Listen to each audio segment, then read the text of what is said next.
The best small businesses in the UK are not the exciting ones. Here are some of them. Number 10. Wheelie bin cleaning. It's Thursday morning and a low hum pulls up outside. Not the bin lorry. A bloke in a transit slides your neighbour's wheelie bin onto a lift, blasts it with hot water, and it's gleaming in under a minute. He does 4 bins on the street every fortnight, £8 a go, all paid by standing order. Nobody ever cancels because nobody wants to wrestle a bin full of maggots themselves.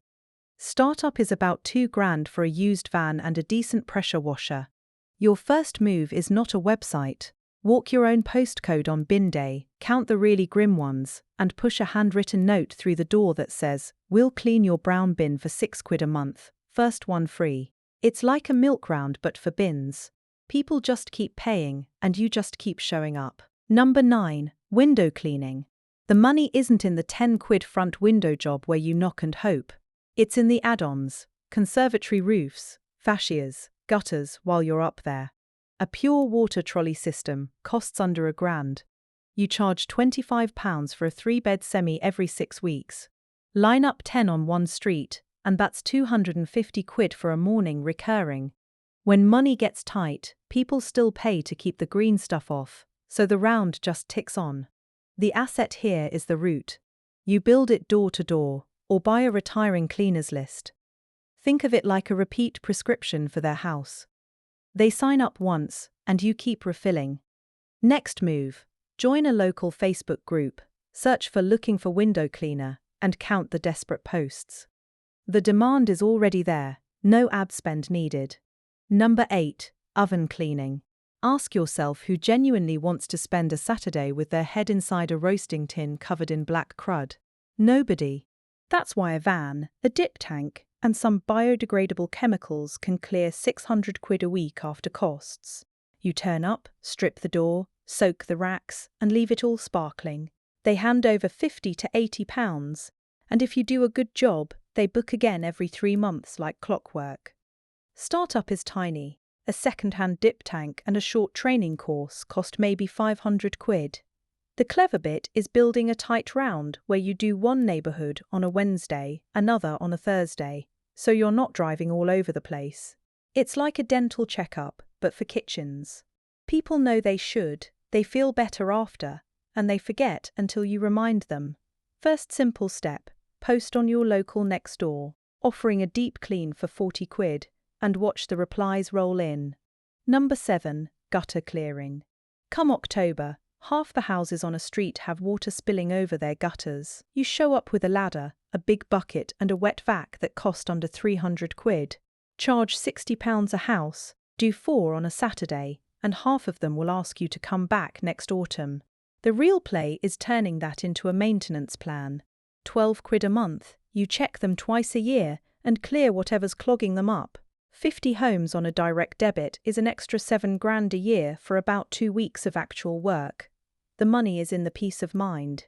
It's like a boiler service contract, but for the roofline. People pay a small monthly fee to avoid a much bigger headache later. Next time it rains, walk your area, spot the houses where the gutters are overflowing, and knock. Offer to sort it for the price of a takeaway.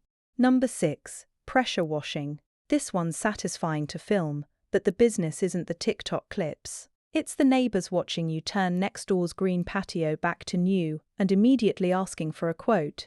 A decent rotary surface cleaner and a petrol washer set you back about £1,000. Charge £150 for a driveway. Leave a flyer offering an annual spruce up at a reduced rate. Get 10 on retainer, and that's £500 in your pocket every spring before anyone else has even got the garden furniture out. It's like a car wash for patios. Quick visual and people line up as soon as they see the difference.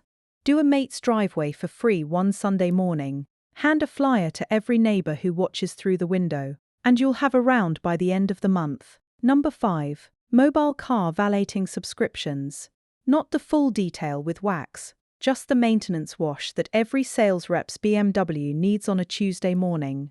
You build a round of office car parks and residential streets, places where people are too busy to queue at the hand car wash. Charge £25 a time for a hand wash and vacuum, then sell them a subscription. 4 washes a month for 80 quid paid by standing order on the 1st. Now your income is predictable. You're working from the boot of your own estate car with a bucket, good microfibers, and a small wet vac. The barrier to entry is almost zero. It's like a milk round for busy people. You turn up at the same time on the same day, do the job while they're in a meeting, and they don't even have to be there. Try this. Print a simple flyer that says, "I wash your car at work every Tuesday, walk a business park one lunchtime," and count how many people ask where to sign. Number 4. Domestic cleaning. This one seems obvious, but the twist is treating it like a business, not a job. Start with a mop, some stuff from Aldi, and one client who refers you to her sister. Within a month, you've got a Thursday full of 3-bed semis at 15 quid an hour. Cash or bank transfer. The asset is the roster of key-safe codes. When you have 20 homes on a repeating schedule, you're not just trading time for money anymore. You're the person who knows which dog is scared of the Hoover and where the spare loo rolls live.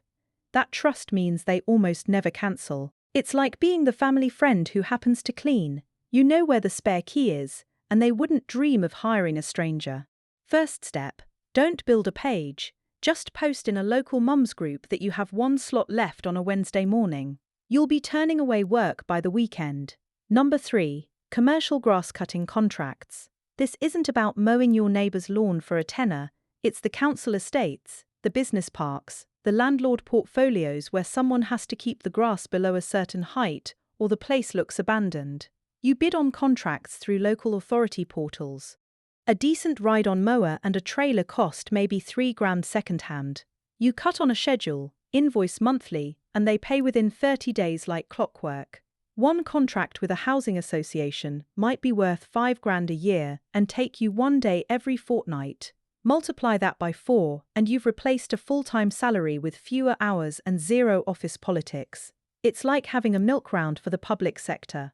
They pay by the month, they don't haggle if you show up, and the grass keeps growing on cue. First move, ring a small local estate agent and ask who maintains the grass at their dozen rental properties. You'll be shocked how often the answer is nobody really. Number 2. Dog waste removal. I know, it sounds grim, and that's exactly why it works. Charge 12 quid a week to scoop up the deposits in someone's garden. You've got a rake, a bucket, a pair of marigolds, and a route of 40 back gardens. That's 480 quid a week for something you do while listening to a podcast. Startup costs are a pair of wellies and a small bin. You are not picking up dog mess. You are selling the ability to let the kids out without a hazmat suit, a barbecue summer that doesn't stink, the end of that daily argument about whose turn it is. And dogs keep doing it, every day. So the round compounds and almost nobody cancels.